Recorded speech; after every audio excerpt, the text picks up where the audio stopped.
Hi, welcome back to my channel. My name is Melanie and I make videos about living in Copenhagen. As you can see, we're not in Copenhagen at the moment. Between Christmas and New Year, we always go to a summer house to get away from the city.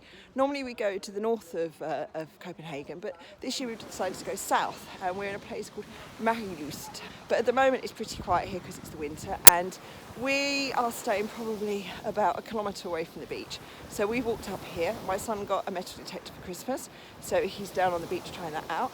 And I'm just going to show you a little bit about what this area is like and what we get up to in the week that we're here. And I hope you enjoy the video. If you're not already subscribing, please do consider subscribing to my channel. And yeah, just enjoy what we see and do.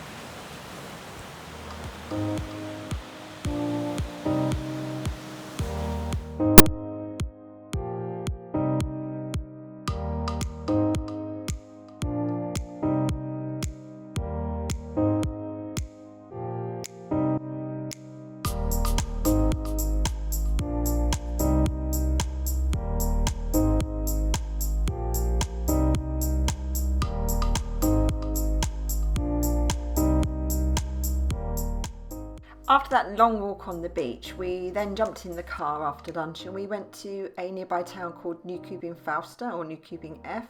It's about a 15-minute drive from where we were staying in Marielyst, and we had a little wander around and looked at the church in this small town.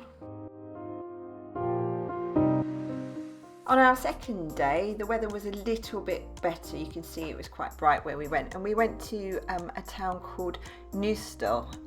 I put a little way back how it's actually spelled, and we walked around this area around a castle.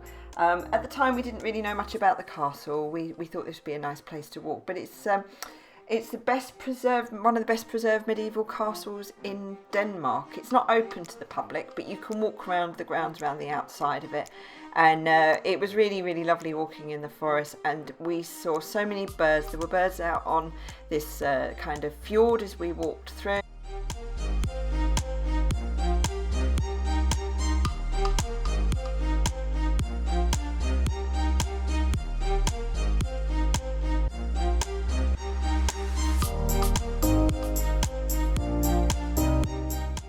As we got into the thicker part of the forest, we saw so many pheasants running around. You can see one in this clip here. It's kind of in the distance underneath that tree, but they were running like crazy everywhere around.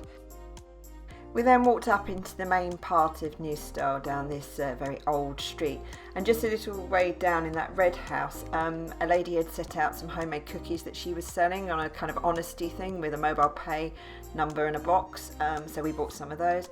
And then we walked down into the harbour, which was very windy but really, really peaceful.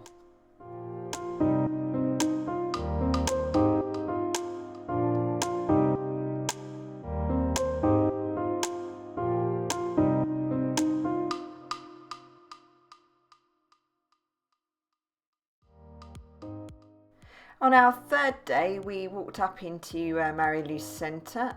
In the summer, I imagine this boardwalk is absolutely heaving with people. I mean, there are all kind of beach bars, pizza places, all sorts of things across. And then there's this structure in the middle of the main square that you can walk up and you can see views across Marielyst and the forest nearby, and also up to the beach. I can imagine it'd be a great place to watch the sunset and sunrise if there isn't tons of cloud cover.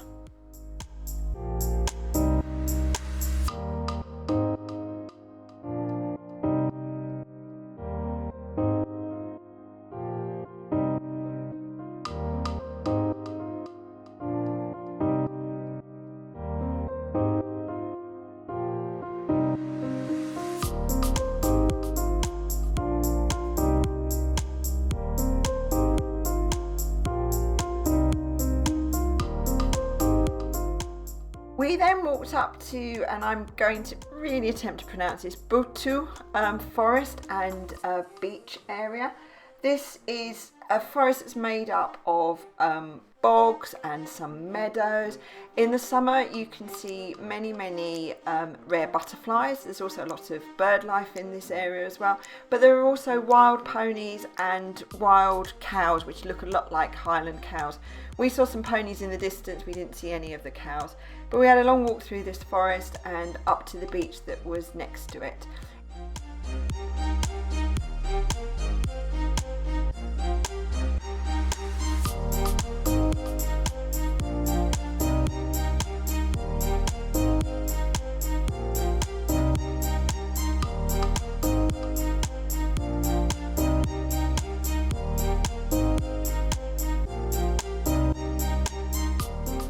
But it's a beautiful beach, and we had a long walk along there. It's just sand. This is part of the Marielyst strand up this part of it, and it's just beautiful sand that you can walk along, and the sea, you know, you can just see for miles and miles across, and it's really peaceful.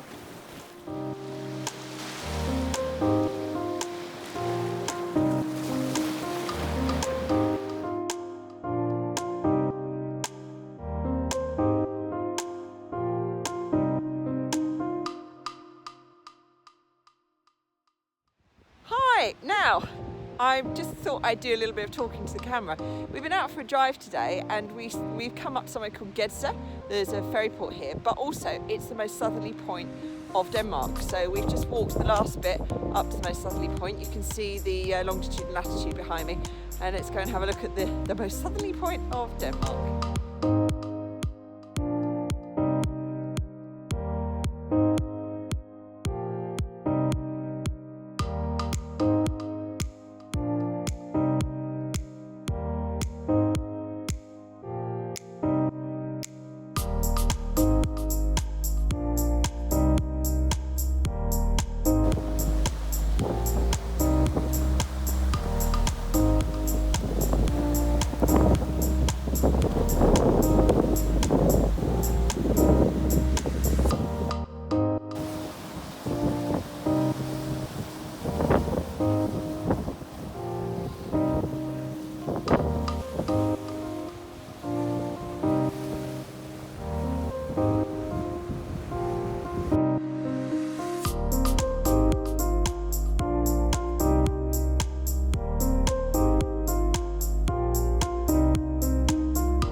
One of the quirks of this area, Lolland and Falster, is that they have a lot of water towers, and this one in Sakskøbing, they've done something quite cool and fun with it.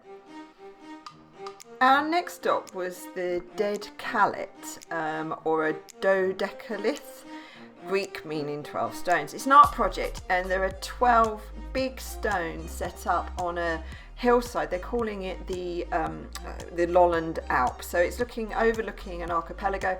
There are a lot of Bronze Age burial mounds in the area as well, and there's all these freaky trees that look like dinosaur feet or dragon feet. But we walked up through this forest, and you'll be able to see exactly what this art installation looks like once we get through the forest. I don't really want to explain too much about it. It's quite unusual, quite strange, but yeah, I thought it was quite fun to look at.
On our last morning before we headed back to Copenhagen, we went back to that beach that we went to through the forest earlier in the week. We found some sea glass earlier in the week there, and we thought we'd go back. It was such a nice day. It was what I call, look what you could have one day of your holiday. You know, when you have rain or dismal weather for most of your holiday, and then you get this one last day when it's beautiful. So we walked along the beach and we found loads and loads of sea glass and also some sea porcelain as well. It's really addictive. You walk along and you're looking and you keep saying, oh, we'll turn back when we get to this point, we'll turn back when we get to that point.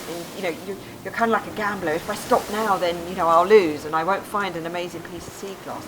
But we walked along and we did find loads and loads of them. So I need to think of something to do with this sea glass rather than just keeping it in a bag at home. Maybe some kind of art piece I could make with it. But this was probably one of the most exciting things for the holiday, finding all this sea